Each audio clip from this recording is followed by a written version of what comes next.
morning, Malacañang Press Corps. Welcome sa press briefing ni Presidential Spokesperson Roque. Magandang umaga Pilipinas at magandang umaga po sa mga miyembro ng Malacañang Press Corps. Simulahan po natin mga mabuting balita.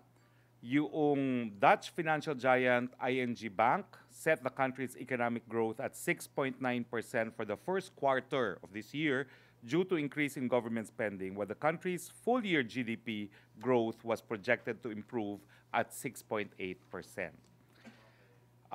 We welcome another milestone as international tourist arrivals for the first 3 months of 2018 had totaled to 2,049,094, a 14.80% higher compared to 1,784,882 in the same period last year per tourism of the Department of Tourism data. South Korea continues to be our top source market, with China coming in second. Magandang balita po sa mga magsasaka sa probinsya ng Nueva Ecija. Mapapahusay na ang produksyon ng bigas sa kanilang lugar. The Department of Agriculture completed the Caridad Norte and Sur solar-powered irrigation system, which is expected to benefit around 125 farmers in the barangays of Caridad Norte and Caridad Sur in Llanera, Nueva Ecija. Bit of a briefer on the cabinet meeting yesterday. Before the meeting, there was a side meeting with the President attended by Secretary of Foreign Affairs Alan Cayetano. There was Secretary of Labor Bello, Presidential Advisor on OFW concerns and Muslim concerns, Secretary Mamao, myself, as well as SAPGO. Now, Secretary Mamao had just returned from Kuwait. He came bearing good news for the President. The good news, though, we will withhold releasing until we've had actual realization. No? But the President then said that Secretary Mamao would be appointed, as he will be appointed, Special Envoy to Kuwait, and he was tasked to return to Kuwait immediately to make sure that all Filipinos who should be sent back home can return home. I do not know when Secretary Mamao can actually fly back to Kuwait, but the marching order of the President was as soon as possible. I will not divulge yet the good news because the last time that I said that the ties with Kuwait were completely normal, you know what happened. No? The Philippine ambassador was recalled. So let's wait for actual results before announcing the positive news relayed by Secretary Mamao to the President. Now, on other matters, the President will be commemorating the renaming of Benham Rise to Philippine Rise by visiting the Philippine Rise itself, and this is on May 15 to 16, and it will also be to launch the start of scientific research to be conducted by around 50 scientists. So the event will be attended by the 50 scientists whom the President will be sending off, no, as they start their scientific researches in Philippine Rise. Now, on Dengvaxia, the President, after much discussion, said that he will create a 3-man panel of experts, all Asians, no Westerners, and he will be bound by the findings of these 3-man experts on the issue of whether or not Dengvaxia actually caused deaths. No? Now, the problem of the President is, although there is a finding of a POW expert and there is the PGH panel of experts finding, as a lawyer and a former prosecutor, he knows that expert witnesses can cancel out each other's testimonies. In effect, he said that with conflicting testimonies from the experts from POW and the PGH, he is constrained to seek further advice from disinterested parties, and that's why he requested that the panel of experts should be foreign, should have no links absolutely with the Philippine government. Wala po dapat ties sa gobyerno ng Pilipinas yung mga ekspertong mga dayuhan na nais na imbitahin ni Presidente para magbigay ng kanilang opinion tungkol sa Dengvaxia. At syempre po dapat wala pong mga links ito sa Sanofi.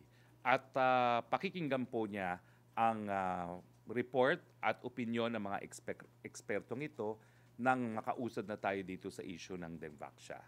So sa ngayon po, nag-aantay pa ng mas malinaw na scientific finding ang ating presidente, kaya nga po bubuin niya itong 3-man panel ng experts para po malaman talaga kung anong dapat gawin dito sa Dengvaxia.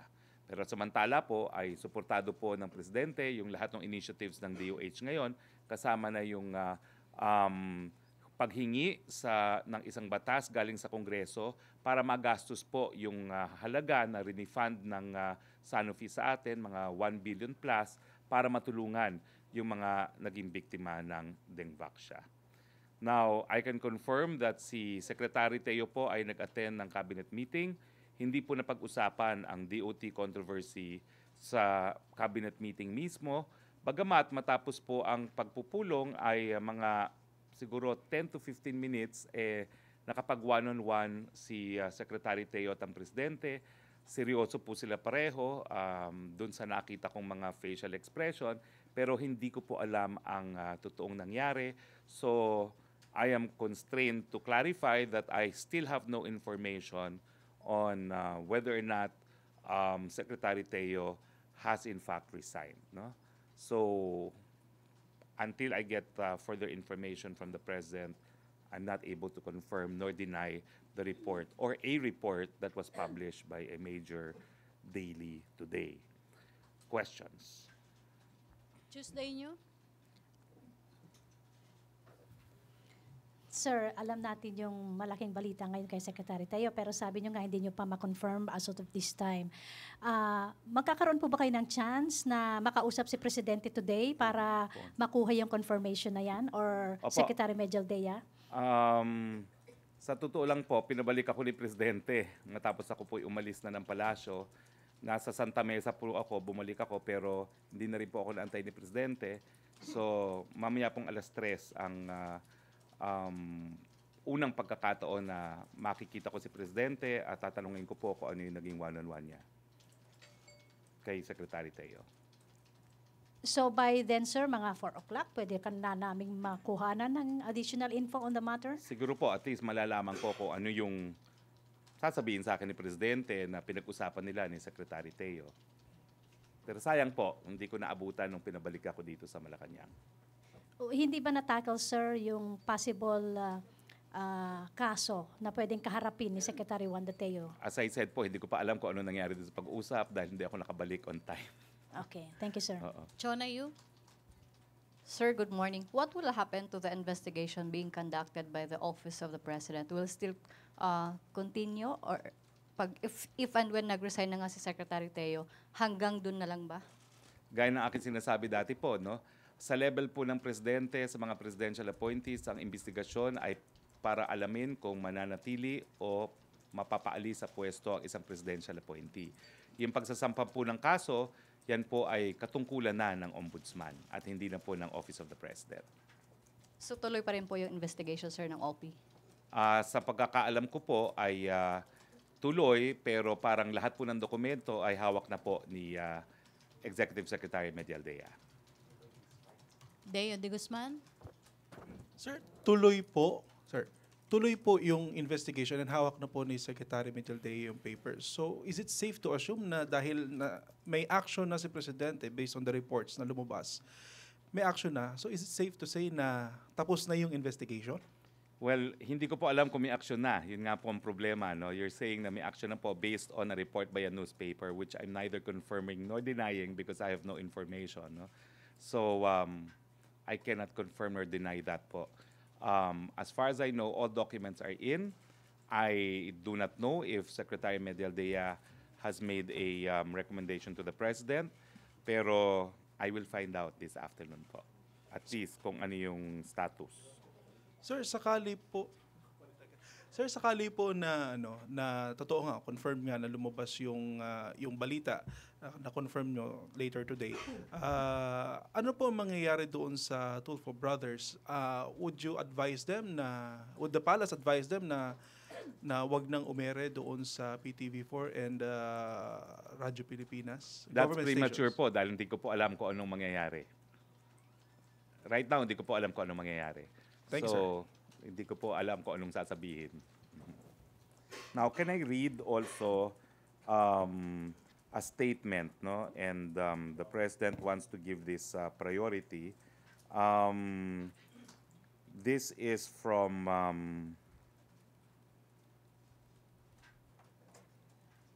well, I just got information again, which I will have to confirm. But President Duterte was briefed last night after the cabinet meeting by Cabinet Secretaries Jesus de Reza and Silvestre Bello to inform him that the efforts to resume peace negotiations with the CPP, NPA, NDF are underway, with back-channel informal talks now taking place in Europe.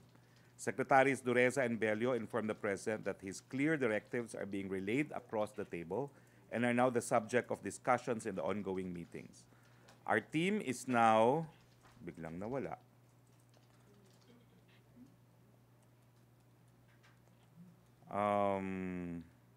Sorry, nawala.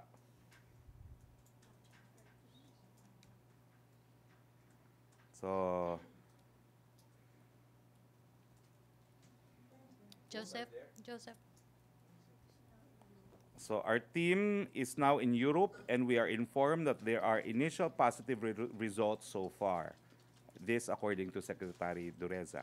The team will return home soon to personally brief the President of the outcome. Secretary Bello said, "We are doing our best to meet the deadline set by the President about the resumption of talks within 60 days, he added." Okay? Joseph, microphone please. Sir, on the DOT, yung pong probe doesn't just cover Secretary Teo, right? Other government officials as announced before. So what will happen to the other officials? Hindi ko pa nga po alam kung ano nangyari kay Secretary Teo, so let's wait for confirmation of reports that you and I read from a daily newspaper today before we answer the other questions about what will happen to other officials, no? So, ibig sabihin, sir, halimbawa nag-resign nga si Secretary Teo, no? And then there are other officials who are under investigation for the same deal. What will happen to them? Will the investigation continue as far as their involvement is concerned? The investigation would have to make recommendations too on what will happen to the other individuals. All right, sir. Yun muna, dun sa Teo. Question on DOT. Raymond Tenasa. Sir, may nabanggit na ba ang Pangulo o reaction kaugnay sa balak di umano ng Tulfo Brothers, yung Bitag Productions, na isauli yung 60 million? Well, abogado naman po ang presidente, no? So, siguro po yung 60 million is a good gesture, pero sa batas po, it will not completely exonerate kung meron man na labag, no? Pero siyempre po, meron pang investigasyon na nangyayari. Sir, was there any mention on the COA report that there is this allowance of that contract or that payment for a good reason to return the 60 million? Wala pa naman pong disallowance ang COA report eh. So, kaya nga po ang PTV, ang alam ko po, nagko-comply pa rin sila doon sa mga findings ng COA, no? So, wala pa pong notice of disallowance at wala pang demand na ibalik yung 60 million na nagagaling sa COA. Thank you, sir. Inaandulong.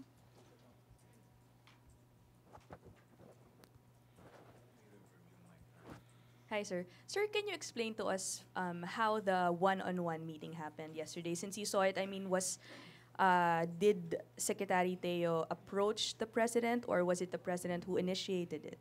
Well, kakatapos lang po ng cabinet meeting, and the one-on-one happened also in the Aguinaldo dining room in the same table where we had our meeting. As is the usual process, may mga ibang mga sa cabinet secretaries na nagwa one-on-one with the President. Secretary Teo was not the first. I think she was the third or the fourth. So the Secretary Teo sat next to the President at the center of the table, and they were huddled closely together. And their faces were very, very serious, including the face of the President. So, yun po. So, dun po nangyari yung usapin na yun. At binigyan naman po ng privacy ng ibang mga cabinet secretaries yung ating presidente at si Secretary Teo. Kaya nga po, ako mismo, umuwi na lang ako because I thought that was the thing to do when I sensed na medyo matagal yung one-on-one nila. Sir, in the past, when there were calls for some appointed officials to resign, for example, in the cases of Nick Faeldon, and even if I recall correctly, Secretary Togade, the President would go out of his way and say that he trusts these people. Was there any mention of the President about a similar statement from the President pertaining to Secretary Teo? Hindi po napag-usapan at all ang DOT kagabi. At hindi po nagsalita kagabi si Secretary Teo on any matter discussed by the Cabinet. But last from me on this topic, but is it true that the President again reiterated his statement during the Cabinet meeting about corrupt Cabinet members or government officials, that if they are engaged in corrupt activities, that they should resign? Was it reiterated by the President? The campaign against yung kampanya po laban sa korupsyon ay hinighlight ni Presidente nung pinag-uusapan po yung content ng State of the Nation address. Kasi syempre, sabi ng magkakaroon ng bagong format po, no? At pero hindi ko na muna uunahan yan. May bagong format at ang mangyayari, yung SONA really, malilimanta siya doon sa mga gusto talagang sabihin ng Presidente sa taong bayan. So yung mga achievements, siguro may mga ibang pagkakataon ng isa-isahin yan, pero talagang yung SONA will be the President talking to the people and reporting to the people on matters na malapit sa puso po na ating Presidente. At doon po lumabas yung kampanya niya sa korupsyon. So, Na wala pong tigil at wala pong kupas yung kanyang kampanya. So no direct reminder to the Cabinet secretaries who may be involved in corruption? Oo, wala naman po, pero inulit niya. At yung parang sinabi nga po niya na dapat mag-resign yung mga may mga pagkukulang, no? Pero wala naman po mention directly, walang mention kung kanino it was specifically directed. It was by way of discussing yung bagong format ng SONA at kung ano yung lalamanin ng SONA ng ating Presidente. Okay, thank you, sir. Question? Follow-up? Christina Vendano. Hi, sir. Sir, what will come first, sir? Yung recommendations of the Office of the President or the COA acting on whatever documents Executive Secretary Mediate Well, obviously, has? yung investigation po ng Executive Secretary is administrative in nature, so mas mabilis po yun. So I could definitely say that the investigation of the ES will be concluded before compliance with the COA recommendations. You also said na parang returning the money is not good enough to exonerate if ever those involved from criminal liability. Well, You mentioned kanina. well, wala pa naman po kasing wala pa namang final notice ang COA din. Basta ang sinasabi ko lang po ay alam naman po natin na kapag meron ng krimen na nagawa, pag walang private offended party at ito po ay estado ang complainant, parang yung civil aspect ng kaso nababaliwala. Kaya nga po sa Sandigan Bayan walang private prosecutors kasi walang private offended party, no? So, pero sa akin po, tignan muna natin kung ano mangyayari. So basta clarify na lang. Pag walang yung final notice yung COA and then the money is returned, pwedeng wala ng case. Ay, hindi ko po pwedeng sabihin yan as a lawyer. It's a case-to-case basis. Ang sa akin lang po ay all crimes involving public officers where the state is offended, kinakailangan po talaga na all the elements are proven. And the fact na wala po kasing civil aspect ang isang criminal case involving public officers, walang aspeto na yung civil aspect po pwedeng areglohin. Yun po yung problema doon. So sa ordinary criminal cases, normally po, ang civil aspects na aareglo. Pero sa mga crimes involving public officers, specifically crimes under the Anti-Graft and Corrupt Practices Act, wala pong civil aspect dahil wala pong pribadong individual na nadanyos, kung hindi ang Estado lamang. Okay, questions? Other issue? Joseph Morong. Sir, on the sideline of the cabinet meeting, you mentioned si Secretary Cayetano talked to the President, and I think sila DND also, no? And then NSA. Yung sa picture na pinadala ni SAP. What was the, with regard to China, what was specifically discussed, if you Well, can you know, the divulge it? president reiterated his policy on China, which really is not new, no? He says that he will not be involved in any armed confrontation between China and the United States. It is not to our national interest to get involved in any armed conflict, although any such armed conflict is a reason for us to be concerned because it is in our exclusive economic zone, it is in our backyard. And that's why he reiterated that to him, an independent foreign policy, yung independenteng panglabas na relasyon, ang pinakamabuti pa ring posisyon dahil kung magkakaroon ng konfrontasyon sa parte ng Amerika at ng China, eh ayaw naman niya isugal ang buhay ng mga Pilipino dahil wala naman tayong interes sa ganyang konfrontasyon kung mangyayari man. Pero ang inaasahan nga natin ay gagamitin ng diplomasya ang lahat ng panig dito sa mga bansa na nag-iirigan ngayon sa South China Sea at mananaig pa rin ng kapayapaan. But is it putting up a missile defense system in the South China Sea, upping the ante for a possible, not naman confrontation, but tension between China and whoever it wants to Well, confront? as I said, yun nga po hindi naman natin binabaliwala. May mga hakbang na gagawin. Hindi lang pwede i-anunsyo, hindi lang po pwede na araw-araw pag-usapan. Pero at the same time, mas minabuti ni Presidente na wag kumampi sa kahit kaninong partido dito sa nangyayari dito sa West Philippine Sea dahil ang interes ng mga Pilipino ay magkaroon ng kapayapaan. Does he find it objectionable that China would erect a defense system, missile defense system, in our EEZ? Well, sinasabi naman po niya na talagang pag nagkaroon ng ganyang mga missiles, syempre, mas malakas yung posibilidad na magkakaroon ng hindi lang giringan, baka magkaroon ng encuentro, no? Pero ang sinasabi nga niya, nadatnan na natin yan. Nadatnan na niya yan bago pa siya maging presidente kasi mga isla na yan, completely built na nung siya pumasok dyan. Okay, linagay ang missile ngayon. Pero in the first place, kung wala yung mga isla dyan, hindi sana nailagay yan. No? So ang punto niya, parang too late the hero na siya pa ngayon ang sinisisi nung ilang mga tao ng nakalipas na administrasyon. Pero ang tanong nga, bakit kasi nung ginagawa yung mga islang yan, bukod doon sa arbitration na isinampa, wala silang ginawa? Bakit ang Amerika hindi gumawa? Bakit hindi hinarangan yung mga dredging na yan? O bakit ngayon, sa kanya ngayon ang binabaling ang sisi, samantalang nandyan na yung mga isla yan nang siya'y naging presidente ng Hunyo of 2016. Katotohanan naman po yan. Well, I don't know. Is asking China to remove the missile defense system in the realm of possibility? Well, alam mo po, I guess anything is possible, but in the realm of possibilities, do you think China will comply? Correct. So we won't even ask, no? Let us deal with realities. Okay. Okay, question on China? Yeah.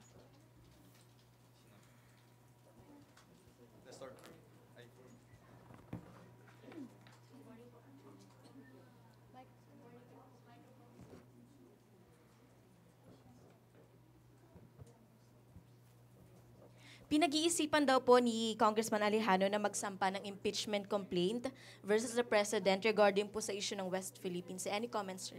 Nagawa na naman niyang magsampa dati ng impeachment complaint labang kay Presidente. Karapatan po niya yan. At kung meron naman siyang numero, siguro po magiging successful siya. No? Pero sa akin po, walang suportang makukuha yan. Kasi wala pong legal na basihan yung impeachment na isasampa niya. Ang dapat niya po sigurong habulin ay yung mga tao na pinayagang magawa yung mga artificial na island na yan nung panahon ng administrasyon na siya po ay isang kakampi. Okay, Jonah? Okay, Philippine Rise. Microphone, please.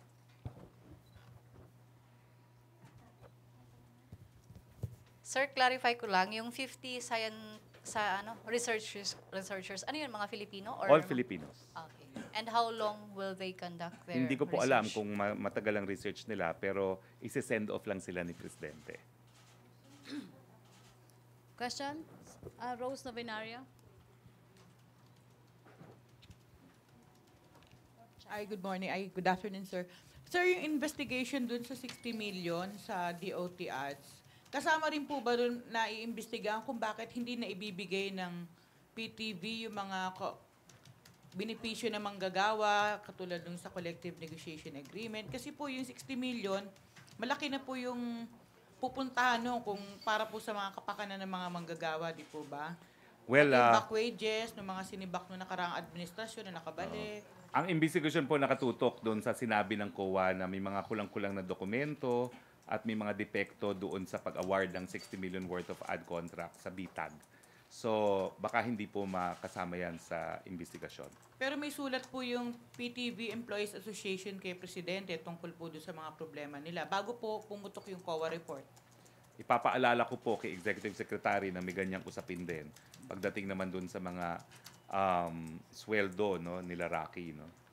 Pag nakarating naman na kay Presidente na pati si Roque kasama doon, baka magkaroon na aksyon. Thank you. Christine Avendano.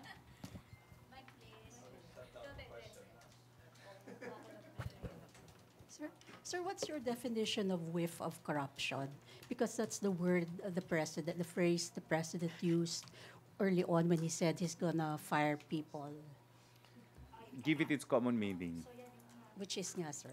It doesn't have to be proven in court. But does it have to undergo yung, the office of the president undertaking an investigation? There has to be kasi hindi naman pwedeng chismis lang. So yung whiff of corruption may process rin, sir? Meron din. That's why there's always an investigation. Otherwise, masisisante ka on the basis of chismis na baka mamaya walang basihan. Okay. On China? Yeah, Comfy? Hi, good morning, sir. Sir, yung missile defense system that China set up in those islands, the surface-to-air missile has a range of 300 kilometers and can shoot down aircraft, drones, or anything that flies. While the anti-cruise missile, the anti-ship missile, can shoot down boats, ships, or anything that floats. And don't you think that is enough threat to Philippine aircrafts or ships that sail or flies within the range of those missiles? Kung meron po tayong hidwaan, wala naman tayong hidwaan.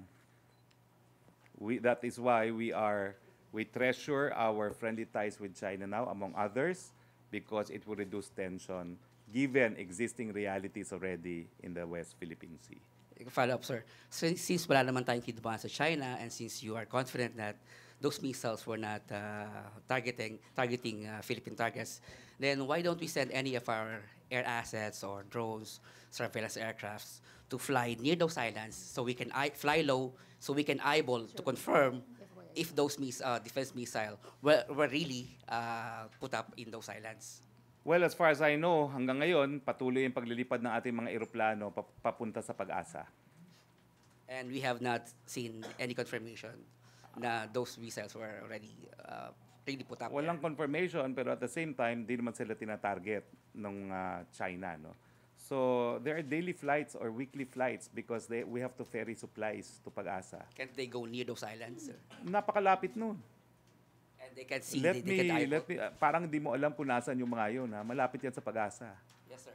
So, ang punto nga is, nandiyan mga missiles, hindi naman pinababagsak so far yung ating mga eroplano, no? So, hindi nga tayo tinatarget. So what is the question ba? So are there, yung confirmation, sir, have we confirmed na meron talaga itong Wala missile pa. defense? Kasi wala pa yung equipment na kinakailangan natin. Pero alam ko na yung equipment, pero ang pakiusap ni National Security Advisor, it's sensitive to acknowledge that we don't have this equipment. Let's not publicize the name of the equipment. I can tell you privately after.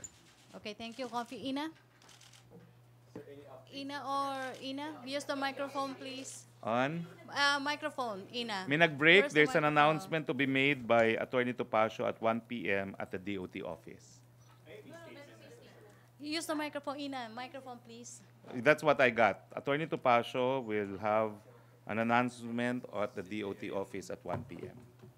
But meron pong nag-break just now saying that the secretary has already resigned. Do you have an update on this? No information. I'm here with you, although I did get a text, but I have not verified. I have not received anything from Executive Secretary Medialdea, neither have I received anything from Special Assistant to the President, Bongo. But But nothing. Nothing. I got a text from another cabinet member, but I cannot actually announce it because there's no verification. So unless it's verified, please. Okay, last two questions. Julie? Wait. O, sige.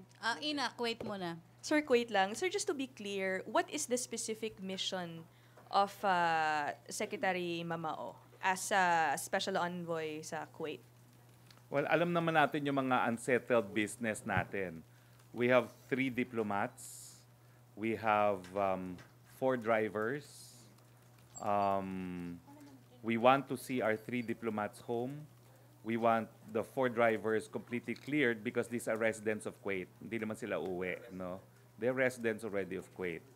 And then there's about 800 runaways that we want to bring home. So the mandate of Secretary Mamao is to bring everyone home and to possibly normalize ties with Kuwait, sign the MOA if possible.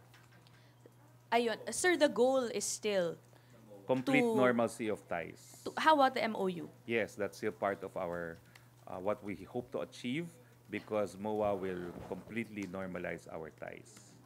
Sir, yung si Secretary Bello, again, just to be clear, hindi na siya matutuloy yung team niya sa Kuwait? Hindi po. Hindi na. Hindi po. So, does this, why? And does this mean that... Because si Secretary Mamao na. Okay. Okay. Thank you, sir. Sir? Joseph, Kuwait. Last two na to, Joseph, and then Julie. So sir, kung meron po tayong special envoy to Kuwait, how does the DFA, Secretary Cayetano in particular, factor in? He's Secretary of Foreign Affairs. Yeah, but will he be involved in... Well, I think the President noted that Secretary Mamao, being a Muslim, has been effective in dealing with Kuwaiti authorities. So parang he is allowing Filipino Muslim do the negotiations for the time being with the Kuwaiti authorities. Sir, the 4 drivers were arrested, no? And they're The 4 still in detention. drivers were The 3 arrested diplomats are still... in the How would- embassy. How would you describe the... Restricted movement, I think, is what the term used by the DFA. Right. And then we canceled the supposed trip on May 7 Because of this development that it's Secretary Mamao who is now the special envoy. Okay. To So Kuwait. parang pinush back lang yung schedule. The President kasi, di ba, prefers, okay, I give you a chore, you do this chore, you do this task. So Okay? parang... So he was specifically designated. Last question, Julie? Sir, related to China, a Washington-based think tank reported that our neighbors in the Southeast Asian region has overtaken us sa pagdevelop ng reefs sa Spratlys, specifically Vietnam, Thailand, and Malaysia. Are we what is the Philippine government inclined to take on this issue? Are we inclined to maintain the status quo na we will not aggressively develop our claims sa Spratlys? Thank you. I'm sorry. Yeah. Should I repeat the question, sir? Sir, a Washington-based think tank claimed, reported our neighbors, Vietnam, Malaysia, and Thailand, overtook us already in developing their reefs and outposts sa Spratlys. My question is, what is the likely action of the Philippine government? And are we inclined to just maintain the status quo, or are we gonna be more I aggressive? do not know about that because you see the advantage of the Philippines is that we're the only claimant with 7 real islands in our possession. These are not just high water marks. These are not artificial islands. Outside of Taiwan, that claims, of course, the biggest island, no, Ito Aba. But ours are real islands. So I don't understand how any other claimant can claim a superior claim because all their islands are artificial. There's not even any talk of sovereignty when you talk of artificial islands because it's only sovereign rights. But in all the 7 islands that are in our possession, we can claim sovereignty over each of them because these are real islands. This is the distinction under UNCLOS between lands which are permanently above water and lands that are only visible during low tide, no? Correct, no? And they disappear during high tide, no? So when you build an artificial island, you never have sovereignty over the island.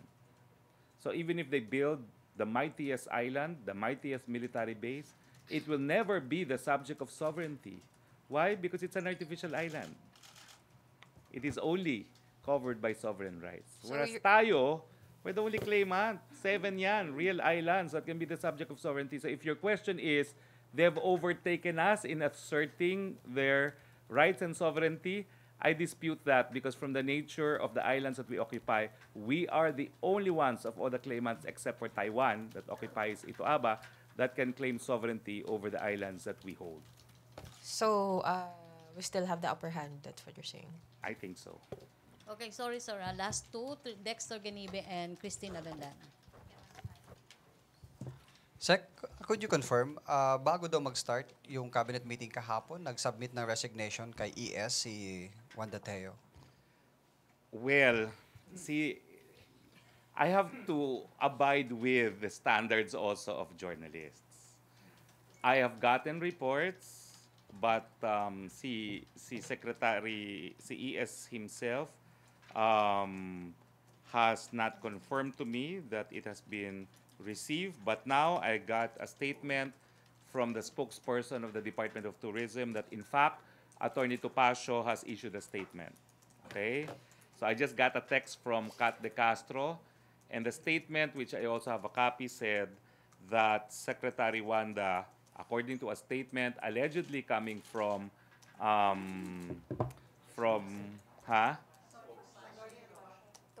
Attorney Topacio. No? So, but if you want confirmation from me, the Executive Secretary has not confirmed until now. Let me see if I have a text.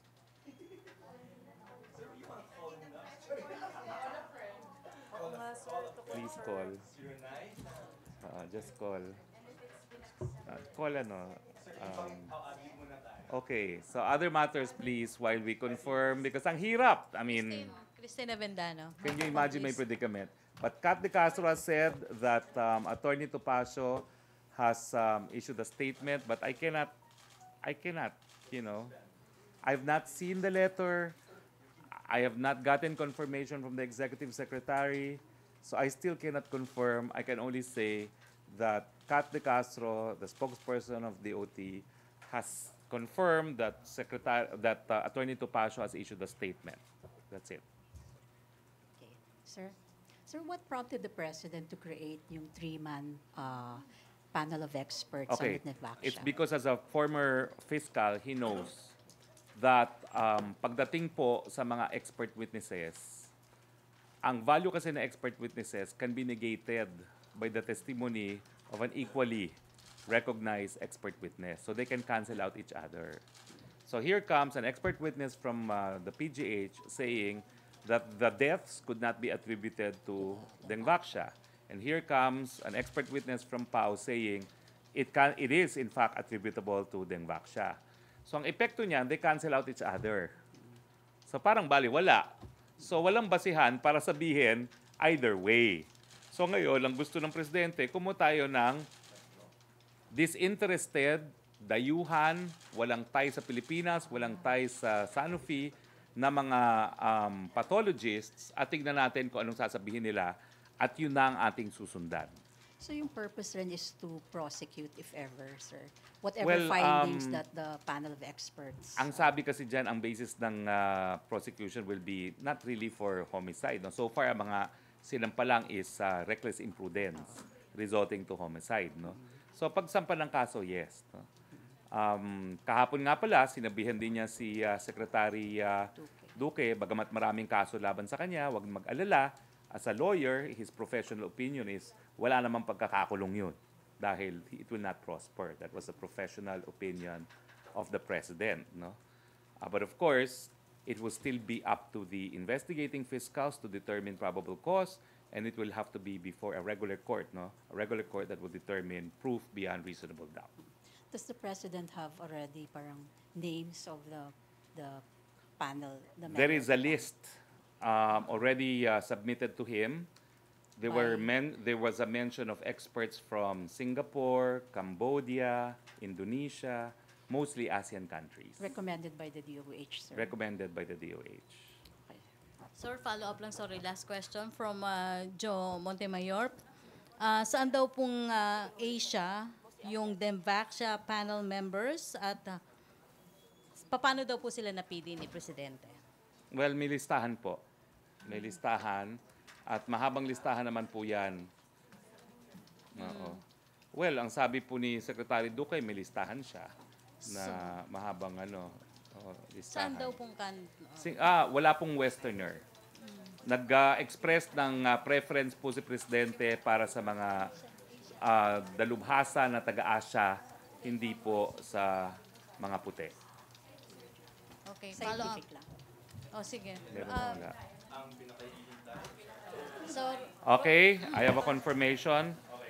There was a resignation letter that was submitted to the Office of the Executive Secretary before the meeting with the President last night. And this is confirmation coming from the Office of the Executive Secretary. Natanggap na ba? No confirmation whether or not it's been accepted. But she tendered her resignation.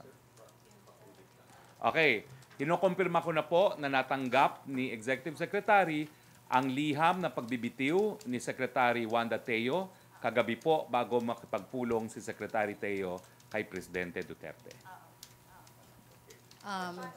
follow-up, Dexter, then, Tina Mendez. Sec, follow-up lang. Just for the record, ito ba'y tinanggap na ni Pangulo o ito yung naging usapan nila kagabi nung nag-one-on-one sila ni Secretary Teo? Yun pong aantayin ko ang kumpirmasyon ngayon, no? Kasi yan pong wala pa akong kumpirmasyon. Tina Mendez.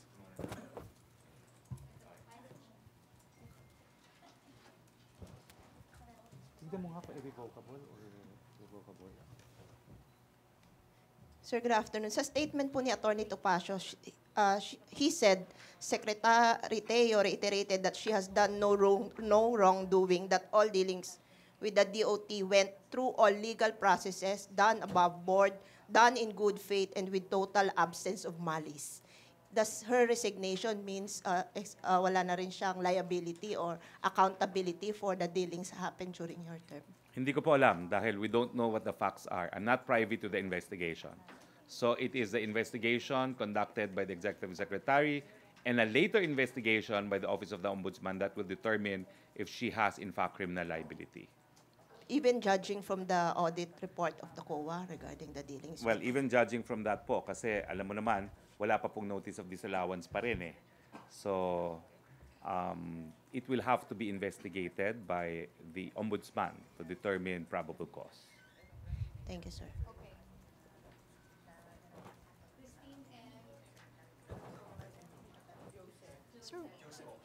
Sir, what's the reason, sir, cited by Teo for her resignation, sir?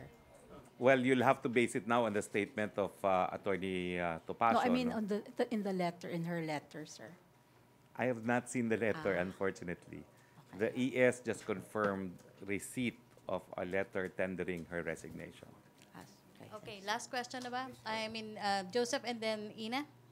Sir, okay, so if she submitted the letter before the cabinet meeting and before they had a one-on-one, would we say that the president didn't fire her but she resigned? She was not asked to resign? I do not know. Unfortunately, I have no information. I would be concluding without the proper information. So I would rather not comment. Okay.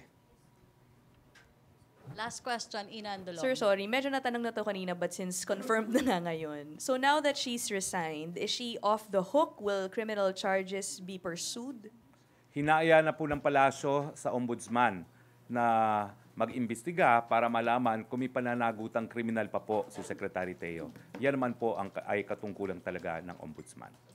This applies to other officials tagged in the transaction or the Opo. deal. At yung issue po ng pananagutang kriminal, siyempre po, lahat po yan ay nasa poder na po yan ng Ombudsman. Inaasahan po namin ang mabilis at transparent na investigasyon ng Ombudsman. Does this mean, sir, that the OP's investigation also found that there was something wrong, which is why or which led to the resignation of the secretary? Hindi ko po alam kung ano naging resulta ng investigasyon dahil hindi ko po nakikita pa kung meron na talagang rekomendasyon ng investigasyon ng Executive Secretary.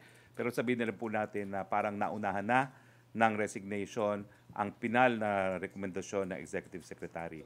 Pero ang pananagutan po, siyempre po, yan ay isang issue na tanging ombudsman lang ang po pwedeng magbigay ng kasagutan dahil yan po ay constitutional duty ng ombudsman. Does Malacañang see the resignation as a sign of guilt?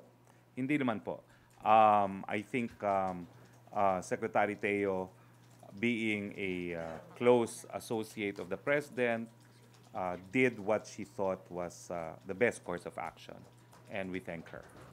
Okay, last question na, Chona. Sir, may marching order po ba si Presidente sa Presidential Anti-Corruption Commission para imbestigahan ito si Secretary Teo? Well, sa tingin ko po, the matter should properly be investigated by the Ombudsman, hindi na po ng VACC. Why not, sir? Kasi issue na po ito ng kriminal, no? Dahil apparently po, nagbitiw na sa pwesto si Secretary Teo. Totoo na daw last to, Jeneline. Sir, irrevocable resignation po ba? No information on whether or not it's revocable or irrevocable. Sir, sana release nyo mamaya yung letter.